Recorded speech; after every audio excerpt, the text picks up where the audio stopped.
অক্টোবরের প্রথম সপ্তাহে আমরা ইনশাআল্লাহ ইলেকশন করব এবং প্রপার ইলেকশনই করব। এখানে সভাপতি ইলেকশন হয় না, এখানে ডিরেক্টরদের ইলেকশন হয়, সেটা প্রথম লক্ষ্য এবং সেখানে থাকার চেষ্টা করব। পরবর্তী যদি সুযোগ হয় আমি চেষ্টা করব যেভাবেই হোক বাংলাদেশকে সার্ভ করার জন্য। যেহেতু মাল্টিপারপাস ইউজ এটা হচ্ছে, এখানে ফুটবলও খেলা হচ্ছে, ক্রিকেটও খেলা হচ্ছে। আন্তর্জাতিক ক্রিকেট স্টেডিয়ামের মতন অত মসৃণ আমরা আশাও করি না, কেন এখানে দুটো খেলা হয়। তারপরে আমরা যখন ক্রিকেট খেলা হবে তখন যেন ক্রিকেটের মতো করে যতটা সম্ভব ক্রিকেট উপযোগী করা, বিশেষ করে মাঝখানে যে পিচগুলো, প্র্যাকটিসের যে পিচগুলো এবং আউটফিল্ডটা যতটা ওইভাবে করা যায়, এটা অ্যাটলিস্ট ভালো প্রতিযোগিতামূলক যেন খেলা হয় এখানে। এখন কিন্তু বিশ্ব চেঞ্জ হয়ে গেছে, যেমন সারা বিশ্বে কিন্তু এখন ম্যাক্সিমাম ক্রিকেট গ্রাউন্ডগুলো মাল্টিপারপাস কাজে ব্যবহার হয়, ইংল্যান্ডে, অস্ট্রেলিয়াতে।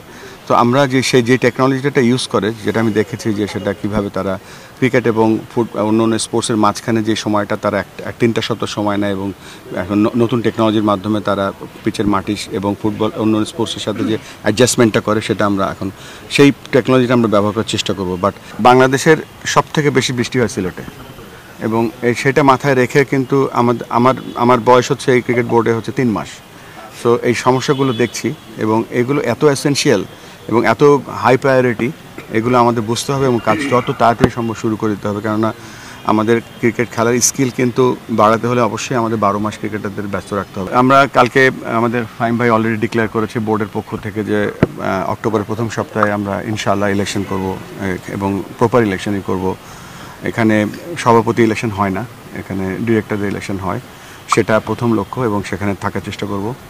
পরবর্তী যদি সুযোগ হয় আমি চেষ্টা করব যেভাবেই হোক বাংলাদেশকে সার্ভ করার জন্য। ওয়ালটন এখন দেশের সীমানা পেরিয়ে পৌঁছে গিয়েছে 50টিরও বেশি দেশে। ওয়ালটন, ঘরে ঘরে বিশ্বজুড়ে। যে একটা টিম করার প্রস্তাব এসছে, এই টিমটা যেই ইনভেস্টিগেটিং টিম বিপিএল এ যারা ইনভেস্টিগেট করেছেন তাদের যেই রিপোর্ট এসছে সেটার উপরে তারা রিভিউ করবেন এবং বোর্ডকে জানাবে যে বোর্ডের করণীয় কী। এখানে অনেক লিগ্যাল ইস্যু থাকে, এ কারণেই যে কমিটিটা করা হয়েছে সেখানে লিগ্যাল সাইডের লোকজনের প্রাধান্য আছে এবং তারা যখন বোর্ডকে জানাবে যে কী করণীয় আছে, তার ফাইন্ডিংসগুলো কী, এখানে বিসিবিকে কী কী করতে হবে, সেটা কারো ব্যাপারে যদি কমপ্লেন থেকে থাকে, প্রমাণ বের করে তারপরে ব্যাপার আসবে বিসিবি, তখন সেই সব ব্যাপারগুলোতে 4 সদস্যের একটা কমিটি করা হয়েছে এবং কারা কারা কী কী থাকবে সেখানে সেটা করা হয়েছে। বাট কমিটিটা এখনও ঘোষণা করেনি, এটা বোঝা যাচ্ছে আমরা আজকে ফাইনাল করে ফেলবো কোন 4 জন থাকবেন, বাট কারা কোন ধরনের মানুষ থাকবে এখানে সেটা নির্ধারিত করা হয়েছে। সো সেটা করা হয়ে গেলে, এবং এটা যে এমন না যে এটা 1 মাস 2 মাস পরে রিভিউ দেবে, তা না, 7 তারিখের মধ্যেই এরা তাদের মতামতগুলো দেবে বোর্ডকে এবং বোর্ড সেই অনুযায়ী বিসিবির বাইরের থাকবে, বিসিবির ভেতরে থাকবে। এটা সো দ্যাট বিসিবির ভেতরের ব্যাপারটাও বুঝতে হবে, বাইরের লোক বিসিবির অনেক ভেতরের ব্যাপার বুঝবে না। সো বাইরের লোক এবং ভেতরের লোক 2 ধরনের লোক থাকবে। তবে এখানে মূল কাজটা হবে কিন্তু যারা আইন বিশেষজ্ঞ তাদের। আর আমি এটা সম্পূরক প্রশ্নটা আমি আপনাদের মাধ্যমে আমি আকুতি জানাচ্ছি। দেখেন, আমাদের খেলাটা প্রোটেক্ট করার জন্য হচ্ছে আমাদের প্রোটেক্ট করতে হবে খেলাটা, এবং সেই লক্ষ্যে আমাদের যে চার্টার আছে সেখানে আমাদের 1 নম্বর প্রোগ্রাম হচ্ছে আমরা কীভাবে এই খেলাটাকে প্রোটেক্ট করতে পারি সবার মাধ্যমে। সো প্রথম পদক্ষেপ আমরা যেটা নিচ্ছি, আমাদের নেক্সট খেলা হচ্ছে এনসিএল।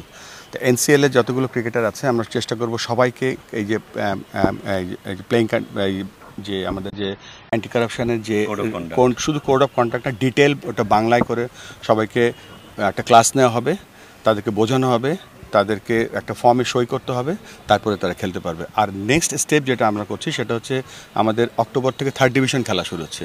আমরা চাই যে Bangladesh cricket boarded funded any event, যেখানে যতগুলো ইভেন্ট হবে সকলকে আমরা অ্যান্টি কারাপশন লজ কন্ডাক্ট ভালো করে শেখাবো এবং সেখানে পরে তারা বুঝবে, সই করবে, তারপরে তাদেরকে খেলতে দেওয়া হবে। তো শুরু করছি এনসিএল, তারপরে আমরা 3rd ডিভিশনের যত টিম আছে সেগুলো সবগুলো শুরু করবো, সো দ্যাট সবাই জানলো যে কী করলে কী হতে পারে। আরেকটা যে পদক্ষেপ আমরা নিচ্ছি সেটা হচ্ছে যে আমরা ক্যাম্পেইন প্রোগ্রাম করছি, সেটা প্রিন্ট মিডিয়া এবং ইলেকট্রনিক মিডিয়া ডিজিটাল মিডিয়ার মাধ্যমে, যে এই যে খেলাটা প্রোটেক্ট করার জন্য আমাদের যে স্কোপ আছে, আমরা হয়তো প্লেয়ার, কোচ, আম্পায়ার এদের মাঝে সীমাবদ্ধ থাকতে পারে, কিন্তু আমাদের স্কোপের বাইরে যেটা আছে সেটা আমরা ক্যাম্পেইন করে বলবো যে এই খেলাটার যে নিয়ম আছে সেই নিয়মের মধ্যে থাকতে, এর মধ্যে যে মরাল ভ্যালুস যেগুলো আছে, রিলিজিয়াস ভ্যালু যেগুলো আছে, দেশের আইন যেগুলো আছে, এগুলো প্রত্যেকটা মানুষের মাঝে আমরা ক্যাম্পেইন করে জানাবো ইলেকট্রনিক মিডিয়া এবং প্রিন্ট মিডিয়ার মাধ্যমে, সো দ্যাট সবাই অ্যাওয়্যার থাকলো। সো আমাদের যে জায়গাগুলো আছে আমরা নিজেরা প্রোটেক্ট করার চেষ্টা করবো, আপনারা যারা আছেন আপনারাও এই খেলাটাকে প্রোটেক্ট করতে সহায়তা করবেন।